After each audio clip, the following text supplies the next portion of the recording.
Fala galerinha, beleza? Tranquilo? Então, eu sou o Edson, o seu professor de história, e hoje eu tô aqui para falar um pouquinho mais de história com vocês, tá bom? Nós vamos tratar hoje sobre Grécia Antiga, galera. Olha aí, ó. Vamos falar de Atenas, vamos falar de Esparta e diversas outras características da antiguidade clássica grega, beleza? Religião, arte, tudo mais. Mas ó, para ficar por dentro, tem que prestar atenção, show de bola? Vem comigo, galera. Então, pessoal, vamos falar da Grécia Antiga, né? As polis de Atenas e Esparta, como eu já mencionei, tá bom? Eu sou o Edson, aqui, ó. Minha carinha aqui bonitinha pra vocês e minha carinha aqui também em cima pra vocês, né? Eu sou o Edson, sou professor de história, tá bom? Vamos falar aí desse assunto bacana e bem grande que a gente tem aí. Vamos lá. Olha só. Primeiro vamos começar falando do território grego, né? Eu tenho aqui dois mapinhas para ilustrar para vocês. Um mapa sobre a Grécia Antiga e outro mostrando aqui a Grécia atual, né? Já para a gente começar, percebendo que o território que hoje compõe a Grécia já não é mais o mesmo território que compunha a Grécia Antiga naquele momento, tá bom? Vale lembrar que a Grécia Antiga, o que a gente chama de Grécia Antiga, propriamente não existe como um país. Não era um país, não era uma cidade-estado, não era uma unidade, uma nação como a gente tem hoje, né? Hoje, nós temos um estado centralizado, um governo central para toda a Grécia. É um país, uma nação. Naquele momento, não. A ideia de Grécia naquele momento era uma comunidade de diversas cidades e estados diferentes, diversas polis diferentes, que daqui a pouquinho eu vou explicar o conceito de polis, tá bom? Então você tinha Atenas, você tinha Esparta, você tinha Creta e por aí vai, e elas compunham diferentes regiões da Grécia Antiga. Olha aqui, ó. Esse mapinha aqui mostra pra gente toda essa extensão aqui, ó, no entorno do Mar Egeu, né? Esse aqui é o Mar Egeu, tá? E essa área toda aqui abrangente aqui, ó, tanto numa parte da Grécia Ocidental quanto numa parte oriental, tá bom? Aqui, ó, pegando o mesmo território aqui no entorno do Mar Egeu, o Mar Egeu aqui, ó, nós percebemos que não mais há aquela parte ali da Ásia Oriental, né? Sendo restritamente aqui o território a essa parte ocidental. Beleza, galera? Show de bola? Vamos pegar aqui um outro mapinha, olha só, né? Esse mapinha aqui pra gente, tá? É um mapinha que representa todos os domínios gregos daquele momento, né? Na Antiguidade Clássica, tá? Nós temos aqui, ó, a Grécia continental, né? Toda essa porção continental, também chamada de Grécia peninsular, essa região aqui. Essa aqui é a região do Peloponeso, tá? Essa penínsulazinha aqui que vocês estão vendo é a região do Peloponeso, olha aqui, ó, aonde está localizada Esparta, tá? E nós temos a região da Ática, que é essa região aqui da Grécia, que é onde está localizado a cidade-estado de Atenas, beleza? Que nós vamos ver daqui a pouquinho. Nós temos também a Grécia Asiática ou Grécia Oriental, que é onde está localizada a cidade de Mileto, por exemplo. Nós temos também a Grécia Insular, aqui, ó, que é a parte de Creta, né? Essa ilhazinha aqui no Mediterrâneo, que é a ilha de Creta, tá bom? E nós temos a Magna Grécia, né? Que é esse território mais ao ocidente, que vai ser dominado ali já na região da Península Itálica pelos gregos também, tá bom? Tranquilo? Olha aqui ó, a região da Sicília, tá vendo? Beleza? Então vamos avançar aqui um pouquinho para a gente entender como que se forma essa Grécia, né? Olha aí, os primeiros gregos. Centenas de anos antes do surgimento das primeiras cidades-estado na Grécia, vários povos já haviam habitado a região e formaram as primeiras aldeias. Essas primeiras sociedades foram crescendo no território, foram chamadas de civilização cretense ou minoica, né? Ou seja, as primeiras aldeias que vão formar aí os primeiros conglomerados humanos e sociais, né? As primeiras sociedades, vão se formar ali em torno é, daquela península ali que a gente falou, né? Na região da Grécia continental e pegando a ilha de Creta, né? E essa população cretense, né? Vai poder ser chamada também de civilização minoica. Vamos utilizar esses dois termos para denominar, tá bom? Esse primeiro momento ali de ocupação daquela região, tá bom? Outro momento, né, é quando o povo aqueu ocupa a região, né, alguns séculos depois. O povo aqueu ele conquista aquela região e vai construir as primeiras cidades. E essas primeiras cidades, com altos luxos, com seus palacetes, né, toda a sua arquitetura é, luxuosa. A primeira grande cidade que os aqueus vão construir vai ser a cidade de Micenas, tá bom? A cidade de Micenas, ali também na Península Grega, né, na Grécia continental, a cidade de Micenas ela vai ser um exemplo desse luxo, desse poder do povo aqueu, tá bom? E aí vai dar origem à civilização micênica. Mas a civilização micênica vai entrar em decadência também, e aí por volta do ano 1200 a.C., esse colapso, né, vai dar lugar à ocupação por outros povos daquele território, né? Ocupação daquele território pelos dórios, pelos jônios e pelos eólios, né? Principalmente os dórios e os jônios aí vão ser muito influentes nessa ocupação e nesse estabelecimento na região, tá bom? Eles vão juntar-se aos aqueus e dessa forma a união desses quatro grupos vai formar o que a gente chama de civilização grega, né? Mas percebam, são quatro grupos diferentes, né? Então eles vão formar cidades-estados diferentes, autônomas, né?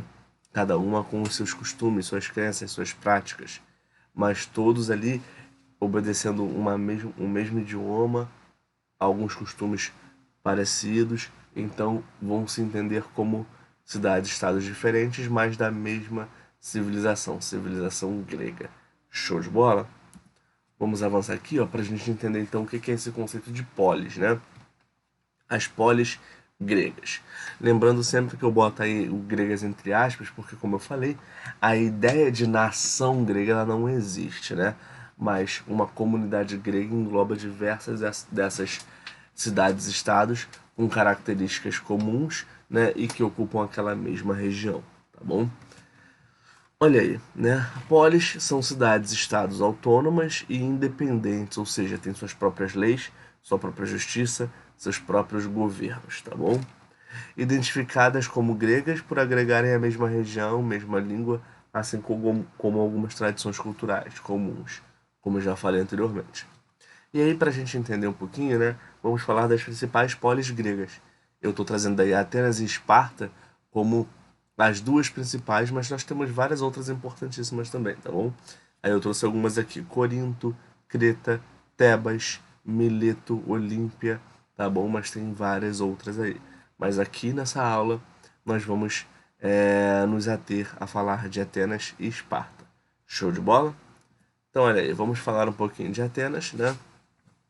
E a gente vai dividir a história ateniense em duas grandes fases. A fase aristocrática, olha aqui, ó, e a fase democrática, tá bom? Na fase aristocrática, a gente tem características marcantes aí, ó.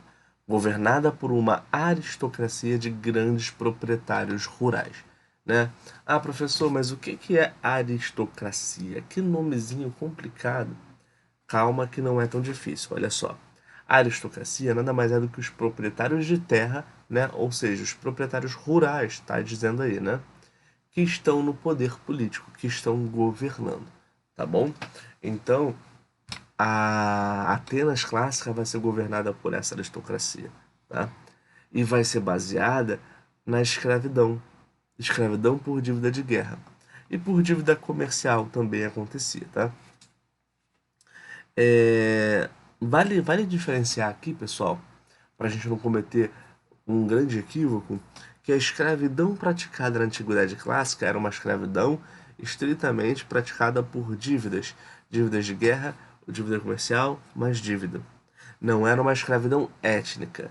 Ninguém estava sendo escravizado pela etnia, ou seja, pela cor da sua pele, tá bom? Pelo seu local de origem. Não. Eles estavam sendo escravizados por questão de dívida. Dívida de guerra, geralmente, em maior parte, mas também dívidas comerciais, tá bom?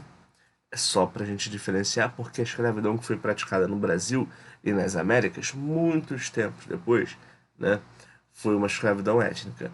E aí a gente pode criar essa confusão. Então é importante entender que na antiguidade, né, nas sociedades antigas, não só na Grécia, mas em várias outras, nós tivemos a escravidão, mas com uma outra orientação, né?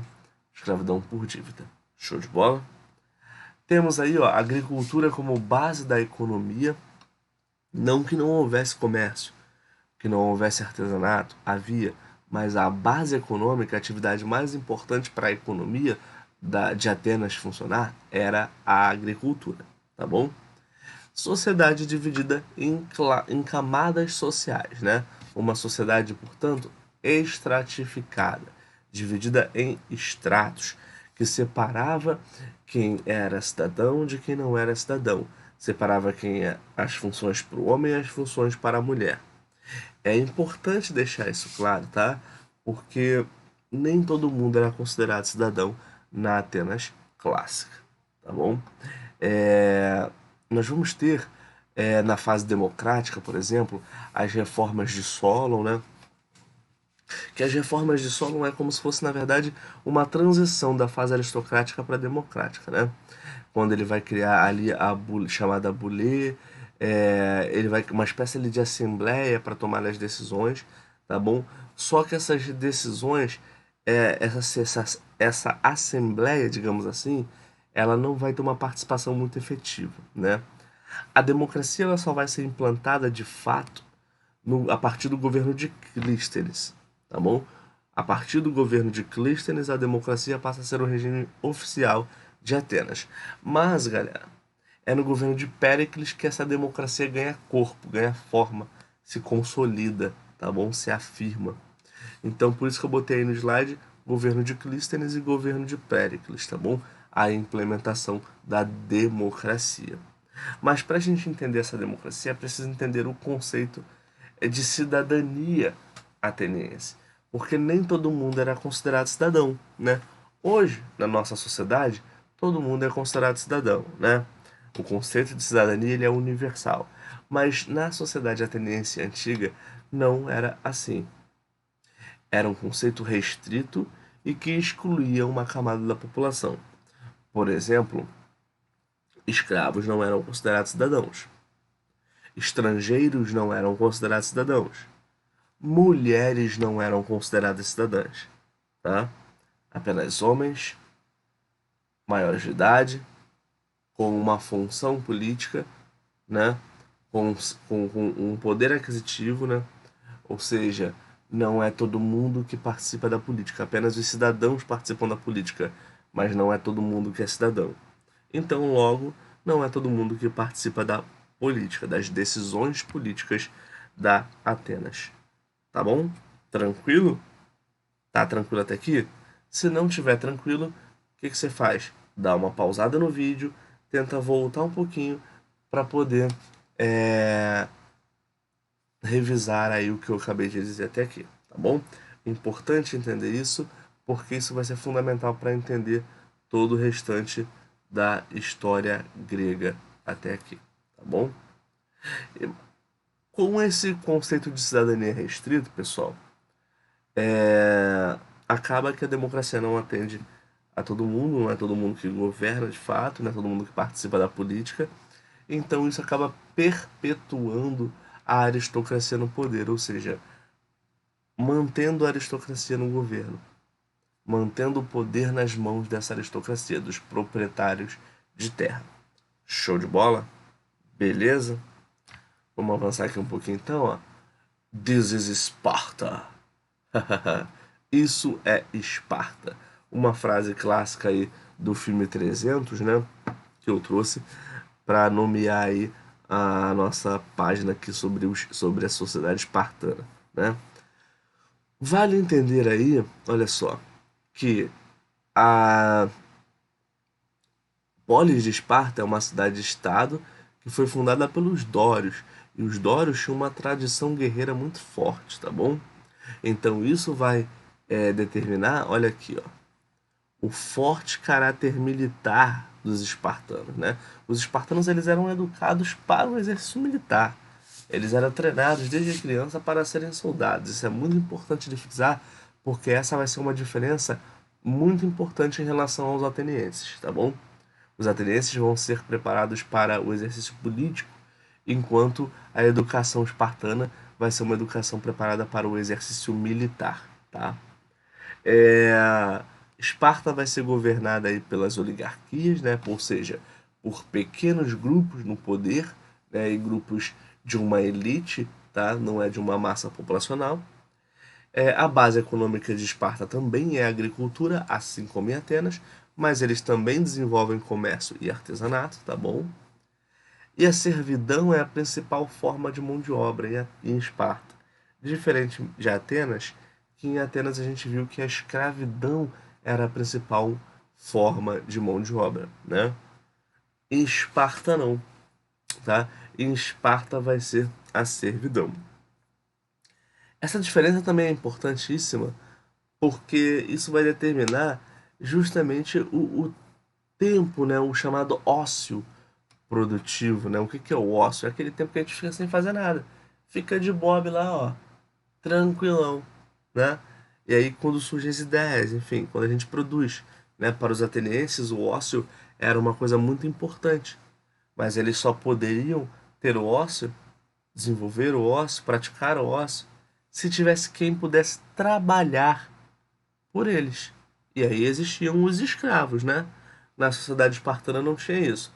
Na sociedade espartana, a servidão existia, então tinha gente para trabalhar nas lavouras, mas, mas não era um regime que permitia um ócio, né? Eles estavam sempre ali em atividade, até porque aqueles que não estavam nas atividades comerciais e camponesas estavam no exercício militar ou político. Então, muito importante entender isso aí, tá bom? Para a gente diferenciar de Atenas, tá bom? Diferenciar Esparta de Atenas. E essa sociedade espartana, ela também era dividida em camadas sociais, assim como a ateniense. Só que aí a gente vai encontrar três camadas específicas. Olha, olha aqui embaixo, ó. Os esparciatas, tá bom? Que geralmente eram políticos e militares, né? Ocupando esses cargos relativos a essas funções. Os ilotas são camponeses servos, né? Então são servos que trabalham na agricultura, por exemplo, tá? E os periecos. Os periecos eram artesãos e comerciantes, muitas vezes até estrangeiros, tá bom? Mas artesãos e comerciantes ligados então à atividade mais urbana, beleza? Então a gente tinha essa divisão na sociedade espartana. Isso significa que os ilotas ou os periecos não participavam do poder político. Existia uma camada social justamente responsável por isso, pela política, que eram os esparciatas, tá bom? Beleza? Olha aí, ó, vamos falar também sobre a religião nas polis gregas, né? É importante a gente entender que os gregos antigos eles eram politeístas, galera, tá bom? Assim como a maior parte das sociedades antigas. Na Mesopotâmia, que a gente já estudou, a gente viu que eles eram politeístas. Os persas eram politeístas, a gente viu, né? Os fenícios, né? Os romanos vão ser. E as primeiras civilizações na América também vão ser. E aqui não é diferente. A gente vê também que os gregos também vão ser politeístas. Mas espera aí, pessoal. Vamos lembrar o que é politeísmo? Importante, né? É a crença em um ou vários deuses. Pensa aí. É a crença em vários deuses, pessoal. Tá bom? Poli quer dizer muitos, né?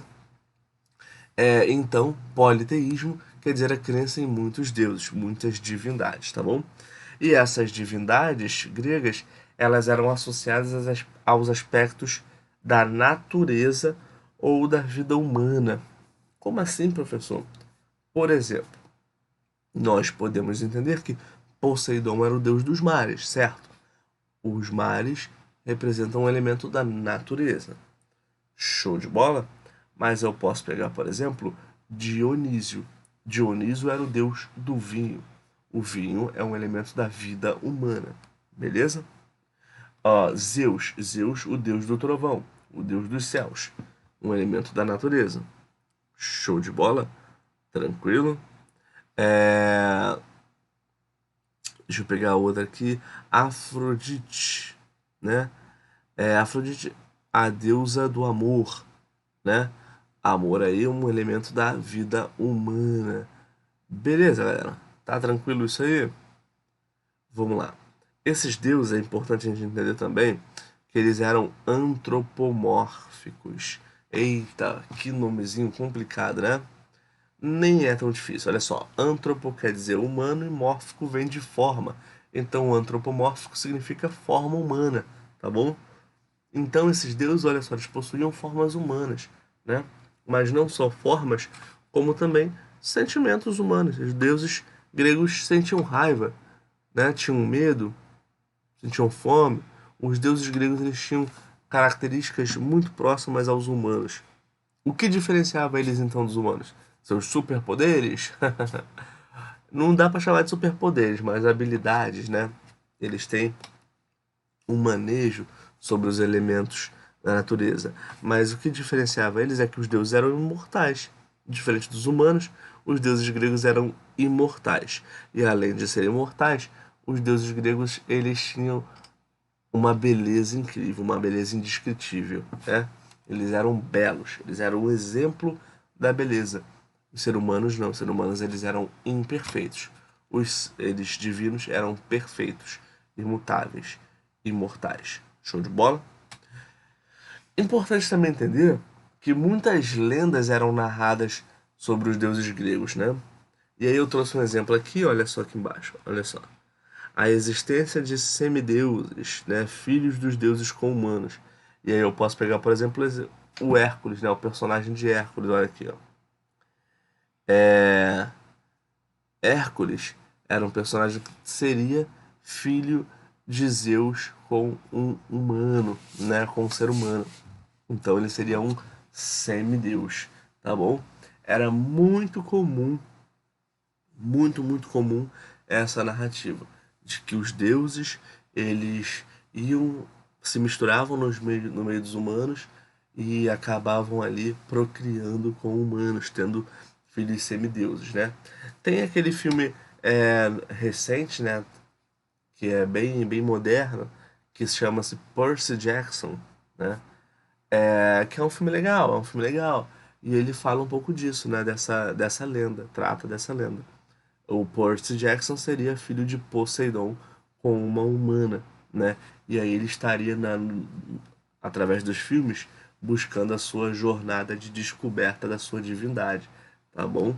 Então é um filme legal também pra gente assistir isso, mas tem um filme sobre o Hércules também, tem um filme sobre Aquiles, então tem muitos filmes legais para entender um pouco dessas narrativas mitológicas, tá bom? Desses mitos, dessas lendas dos semideuses. Show de bola? Aqui, ó. Aqui eu tenho mais imagens dos três principais deuses, né? Poseidon, Zeus e Hades, né? Eu achei essas imagens muito legais aqui na internet, né? Desenhos ilustrativos e eu achei bem legal para botar para vocês, né? Poseidon aqui, ó, o deus dos mares, né? Hades aqui, ó, deus do submundo e Zeus, deus dos céus e do trovão, né? Zeus seria o líder dos deuses, né? O líder de todos os deuses. O Hades, deus do submundo, gente, não é.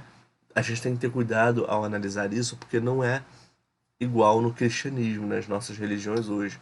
Não é Deus de um inferno, né? De um mundo de baixa categoria, mas um submundo seria o mundo dos mortos, para onde todas as almas, quando morrem, vão, né?